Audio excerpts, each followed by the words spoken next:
Assalamualaikum. Today our topic is C++ arrays. We are exploring our learning our and we are inshallah we did our best to understand what is array, why we use it, and what its actual purpose, and how they give us beneficiaries. So all the answer of these questions are discussed in our video. Let's get start with array. So first of all, what is array? What is an array? So arrays are actually basically are used to store multiple values in a single variable. Got it? In a single variable instead of declaring a separate variable for each value. Do you get the point? What these lines says? These lines says that arrays are used to store multiple values in a single variable. You have no need to write multiple variables of same data type, and clear the data type must be same. To declare an array, define the variable type, specify the name of the array in square brackets, and specify the number of elements it should store. You have to first what you have to do. You declare the data type, and then what is the type of your variable, then variable name, and then size of your array in the square brackets. So we can explain it further with these proper sentences. It is a group of variable of similar data type referred to as single element. What is mean? That group of variable of similar means that a group of variable having the same data type. You have no need to declare a variable multiple variables. You have to declare one variable with a single data type, same data type, and you can refer to multiple values. Its elements are stored in a contiguous memory location. What is the meaning of contiguous? Which is attached with each other. Look, if same like that you have you have fingers. They are contiguous with each other. This is attached with each other, right? These are attached with each other. So this is the contiguous memory. The size of array should be mentioned while declaring it. You have to declare when you declare this array, then you declare the size of array. Array elements are always counted from 0 onward. Means if you have 5, size of array is 5, then your array start from 0 and it go on to 4, because 0 1 2 3 4 it is become the 5. So this is the size of your array. Array elements can be accessed using the position of the element in the array. So you can access the array by using the position of the element in the array. The array can have one or more dimensions. This is the more interesting that, but it have more dimensions, that you can store vertical, horizontal, and so next, variable that hold any array for string. To insert value to it, we can use an array literal, place the values in a comma separated. So here if we have an example how we declare an array. We have an array of this, yeah, 4, size of 4. So string 4, so we are writing the, and we are initializing the value of these array: Volvo, BMW, Ford, and Mazda.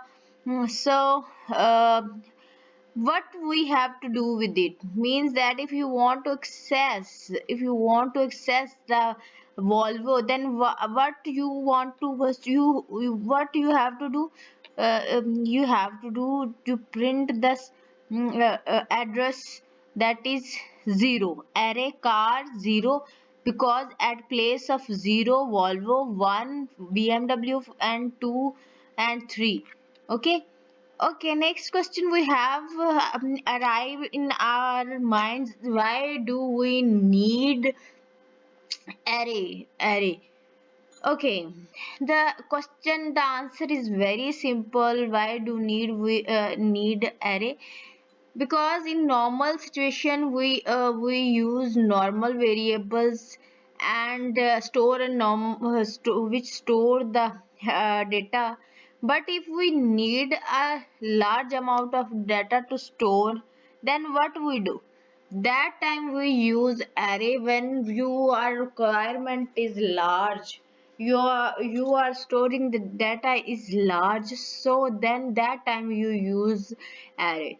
When your requirements is increase and you have to store a large amount of data, then you use array. So in normal situation you declare variable and store the data. But when you want to store large amount of data, then there must be something now.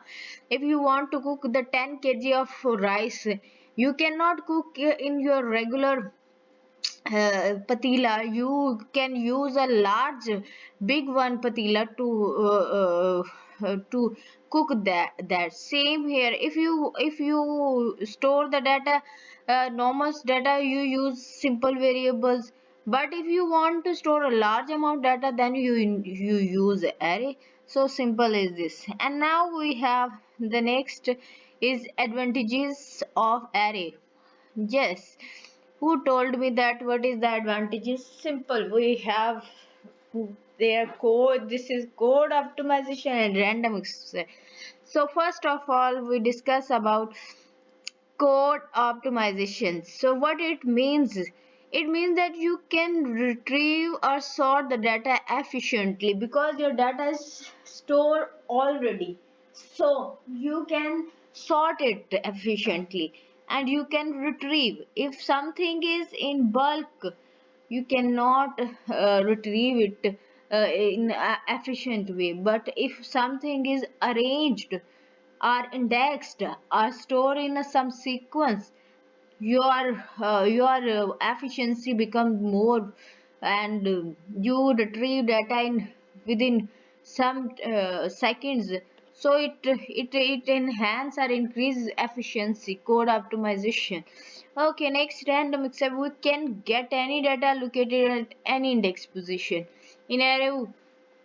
I hope you these 2 points clear that what is the advantages of array. Okay, now we talk about there is pros and cons of everything are. So if there is some advantages, so there are also some disadvantages. So the disadvantages is size limit. Okay, we can store only a fixed size of element in the array. It does not grow its size at runtime. You can, if you are declare a 5, size of 5, so it's a size of 5, not it increase 6, 7 or 8 at runtime. But if you want to increase it, you declare again. Multi-dimensional. Now the topic is we are talking. These are multi-dimensional. So what it means? So one dimensional. First we talk about the one dimensional and then we talk about the two dimensional. Okay, and then further on.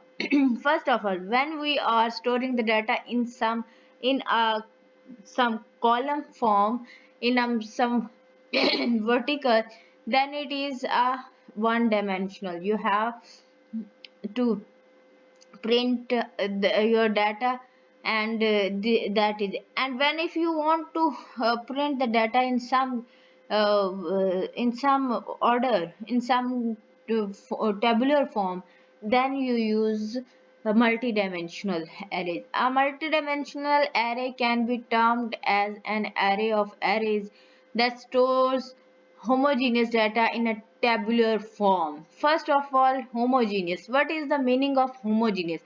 Homogeneous means that same data type, not different. Same data type. Homogeneous means that same data type.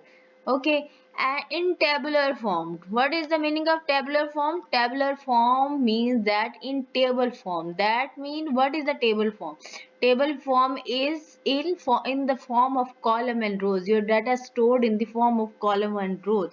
So this is called multidimensional. When your data is in tabular form and your data must be a homogeneous.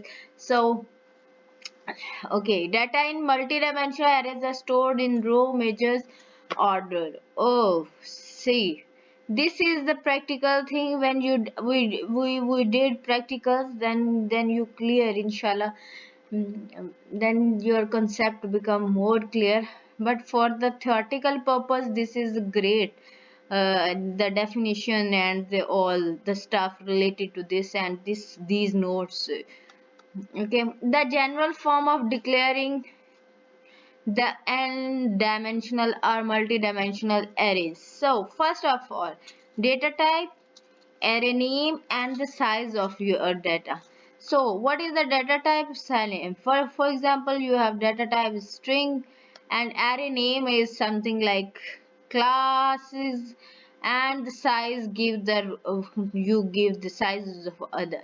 Okay, and second, two-dimensional array. Now first we talk about the one dimension, now two-dimensional array. Two dimension is the simplest form of multi-dimensional.